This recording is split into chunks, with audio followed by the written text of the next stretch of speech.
What's up, YouTube? Welcome to ExceedTheHype.com. It's your boy Lucrecio coming at you with another video. Alright, today's video is about the Indiana Pacers. They're a team that doesn't get a whole lot of media going right now. They just recently traded away their franchise player, and now they're just trying to pick up the pieces, trying to put together a competitive roster, and look forward to possibly trading or drafting or picking up more talent in free agency. That's basically the stage that Indiana is in right now. So let's talk about what they do have, the positives of the Indiana Pacers.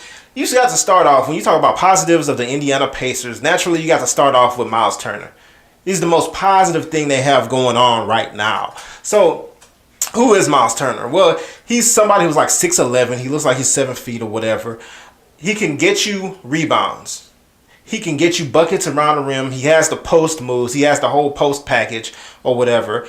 He also can protect the rim. He's a good rim protector. And then on top of that, he can step all the way out to three-point range and get you threes at a reasonable percentage.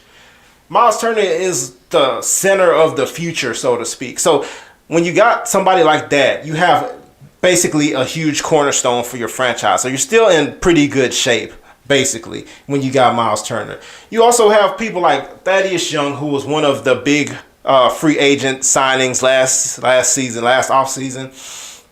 He's somebody who brings the effort on a nightly basis. He can get you some rebounds. He probably could be a better rebounder. He's somebody who can also shoot threes and be your stretch four, even though he's a little bit undersized. So he's definitely another piece that you can use to help you remain competitive in the Eastern Conference. You also have Lance Stephenson. Now, let's talk about Lance Stephenson. Lance Stephenson is that guy who's reaching a level. I won't say he was a star or whatever, but he was starting to get to a level of stardom in the NBA. He did end up falling off by leaving, even though he was kind of starting to come into his peak or prime or whatever you want to call it. He went to Charlotte. He bounced around. He was out of the NBA for a little while.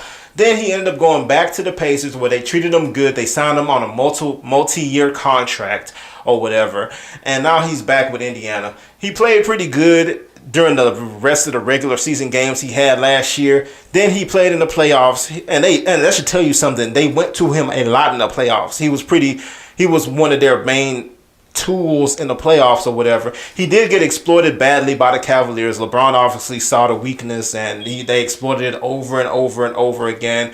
The Cavaliers ended up eliminating the Pacers pretty easily in the first round. So that's where you stand with Lance Stephenson. Going forward, I'm sure he's been working hard this whole offseason, and I'm sure we'll start to see that Lance Stephenson that we saw the first time in Indiana, and hopefully even better than that, because he's going to be very vital for them going forward, being that their franchise player Paul George has left them. All right, let's talk about Sabonis.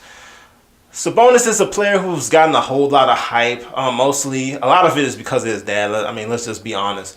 A lot of us who watched basketball in the 90s really liked Arvydas Sabonis or whatever. He was like 7'1". He could barely move, and he was still getting buckets everywhere. He was still shooting threes. He was still doing everything, and everybody just wondered, geez, how good would this guy have been, if he was healthy, if we got him when he was young. So his son's in the NBA, and he showed some signs, especially towards the beginning of the season with the Oklahoma City Thunder last year. But as the season progressed, and this is normal amongst rookies, as the season progressed, his production got less and less, and his minutes as a result got less and less. So that could be hitting the rookie wall or whatever the case may be. So we'll see what he can bring to the table in Indiana. Obviously, the Pacers saw something, because him and Oladipo or whatever do not really equal Paul George. So maybe they see something in both of these guys that maybe the rest of us basketball fans don't exactly see at this point. Glenn Robinson is somebody else who I think can become one of the building blocks of this franchise. He took a step forward last year. He had some pretty good games. He had some pretty good performances. He had some situations where he picked up the challenge of guarding a star player and performed pretty well. So he's somebody else I think can help them along in this transition period. Victor Oladipo, the Indiana star turned Orlando franchise player, turned Russell Westbrook's sidekick, and now he's basically, expected to be a go-to guy again. offensively, I do not love Victor Oladipo.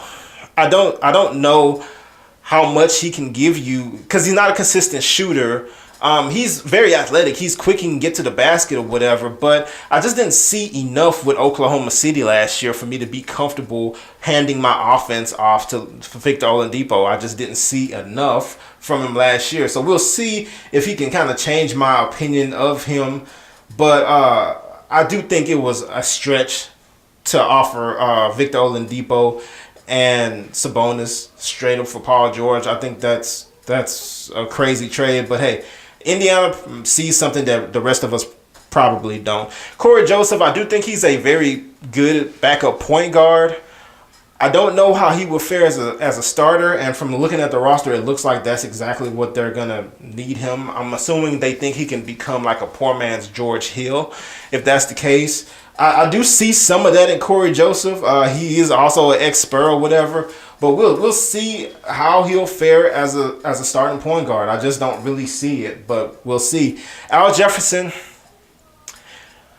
is a dinosaur in today's NBA, and we'll see how he can survive the last couple of years of his career in a league that does not value the post players anymore. And he was one of the best. He was one of the best. He was the guy with the most post moves, the most counters, all this different footwork, all this different great things that 10 years ago people used, not even 10 years, 15 years ago people would love. People, oh, you want to teach all your kids the fundamentals and this and that and post moves and footwork and all that stuff. He is like the poster boy for all of that stuff. Like when they want to teach a big man how to do this and how to position, and it's always Al Jefferson. They always go to Al Jefferson table, whatever.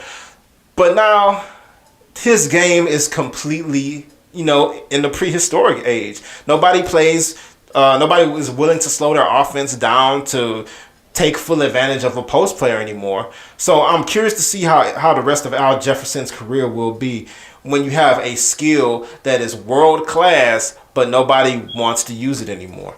You also have Darren Collison, another backup point guard. I don't get that acquisition or whatever, but he's one of the best backup point guards, but he is a backup point guard. He had a couple of chances as a starting point guard. He didn't fare that well, so he's basically a backup point guard. They also have Bogdanovich, who the Wizards took a shot at last year, expecting them to shore up the bench production. It didn't work out for the Wizards last year, so I don't think it'll work out for the Pacers this year, but ultimately we'll see. It will be less pressure on him because the Wizards really needed production off the bench last year. They really needed it. Going into the playoffs, they were like, okay, we are strong. Our front five is strong, but we need more help for Kelly Oubre coming off the bench. He was supposed to be one of those guys, but it didn't end up working out that way. But ultimately, the Pacers are a team that will be searching for more talent to add to some of their cornerstone pieces. They do have some pieces that going forward will be very valuable for them, but they need a lot more. They also need a lot of playmaking. They need a point guard. They don't have a true starting point guard, in my opinion, on this roster, so that they need that. They're going to be dependent on Corey Joseph for quite a lot. And they just need an influx of talent. It's very unfortunate for the Pacers that last year they didn't, or not last year, this offseason, that they weren't able to get Josh Jackson from Phoenix. There was a three-way trade with Phoenix, Indiana, and the Cavaliers or whatever, and they weren't able to get that done. That would have made their outlook going forward a lot better had they been able to get that done. But that's the video about the Pacers. Let me know what you guys think down in the comments section. Subscribe if you're not already a subscriber. And as always, I appreciate your viewership, appreciate you watching and taking your time out of your day. All right, see you next time.